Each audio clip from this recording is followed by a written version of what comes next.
एक बार फिर से बिहार की राजधानी पटना में लोग असुरक्षित हो गए हैं। एक बार फिर से बिहार की राजधानी पटना में अपराधियों का कहर दिख रहा है। जी हां, हम आपको बता दें कि पटना में अब लगातार अपराध बढ़ता ही जा रहा है। वहीं लोग अब अपने घरों में भी सुरक्षित नहीं हैं। जी हां, आज सुबह एक ऐसा ही वारदात सामने आया जिसमें घर में घुसकर कुछ अपराधियों ने माँ, बेटी और पिता पर हमला कर दिया, जिसके बाद माँ और बेटी मौके पर ही उनकी मौत हो गई। वहीं उनके पिता गंभीर रूप से घायल हैं, जो कि मौत और जिंदगी के बीच जंग लड़ रहे हैं।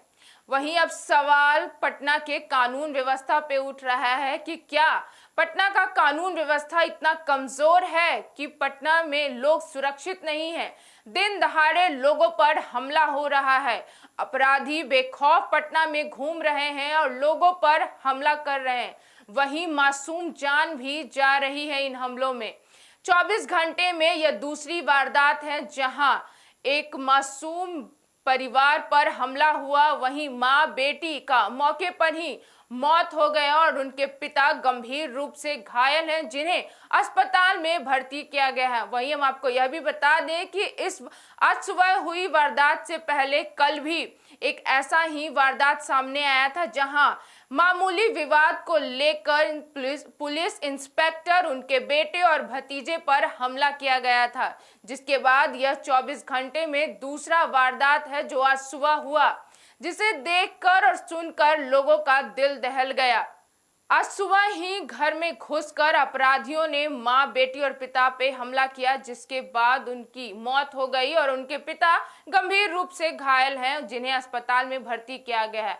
वहीं जहां एक तरफ पटना में अपराध बढ़ते जा रहे हैं, दिन दहाड़े लोगों पर हमले हो रहे हैं और पटना के लोग असुरक्षित महसूस कर रहे हैं, वहीं अब इन मामलों को लेकर बिहार की राजनीति भी गर्म हो गई है। जी हां, विपक्ष आज सुबह हुई वारदात को लेकर अब नीतीश सरकार पर सवाल खड़े कर रही है।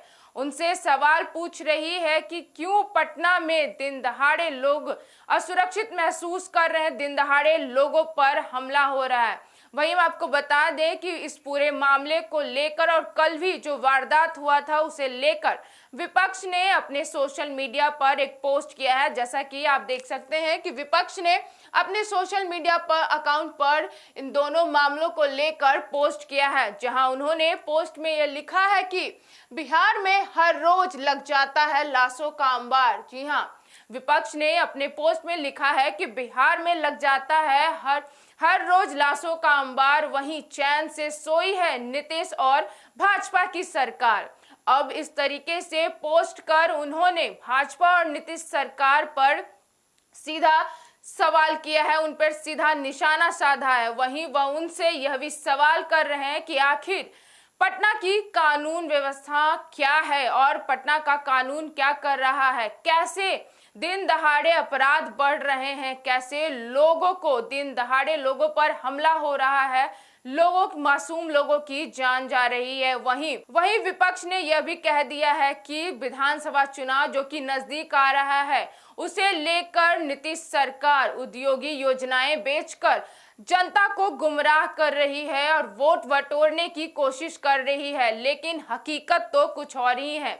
जमीनी हकीकत पे पटना में अपराध लगातार बढ़ते जा रहे हैं, जहां नीतीश और भाजपा की सरकार जनता को विकास का सपना दिखा रही है, उद्योगी योजनाएं बता रही है और उसके सपने दिखाकर वोट बटोरने की कोशिश कर रही है। वहीं लगातार पटना में अपराध बढ़ते जा रहे हैं और नीतीश सरकार इन सब को देखने के बावजूद चुप है, चैन की नींद सो रही है। वहीं उनका यह भी कहना है कि जो सरकार अपनी राजधानी को सुरक्षित नहीं रख सकता, अपनी राजधानी को नहीं संभाल सकता, वह पूरे राज्य को कैसे संभालेगा, कैसे वह अपने पूरे राज्य को सुरक्षित रहेगा। इस तरह के सवाल कर विपक्ष ने अब नीतीश और भाजपा सरकार को अपने सवालों में घेर लिया है, उन पर सीधा निशाना साध रहे हैं विपक्ष कि 2025 का विधानसभा चुनाव जीतने के लिए सरकार जनता को गुमराह कर रही है। नीतीश सरकार उन्हें उद्योगी योजनाएं बेचकर उन्हें गुमराह कर रही है, उन्हें विकास के सपने दिखा रही है। लेकिन कानून व्यवस्था को लेकर कैसे दिन दहाड़े लोगों पर हमले हो रहे हैं, पटना में अपराध बढ़ रहा है, उसके बावजूद नीतीश सरकार चुप है।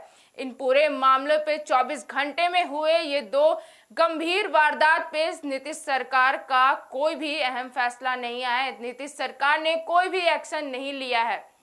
वहीं उनका यह भी कहना है कि जिस तरीके से नीतीश सरकार और भाजपा इन मामलों पर चुप है, इससे तो यह दिख रहा है कि कैसे भाजपा सरकार और नीतीश सरकार अपराधियों की मदद कर रहे हैं, वो अपराधियों को शह दे रहे हैं। इसी वजह से पटना में अपराध बढ़ रहे हैं। तो अब यह देखना दिलचस्प होगा कि कैसे नीतीश सरकार विपक्ष द्वारा किए गए इन सवालों के जवाब देते हैं और उनके द्वारा साधे इन हमलों पर उनका क्या प्रतिक्रिया आता है। फिलहाल इस खबर में इतना ही। आगे की खबरों के लिए देखते रहें फर्स्ट बिहार झारखंड।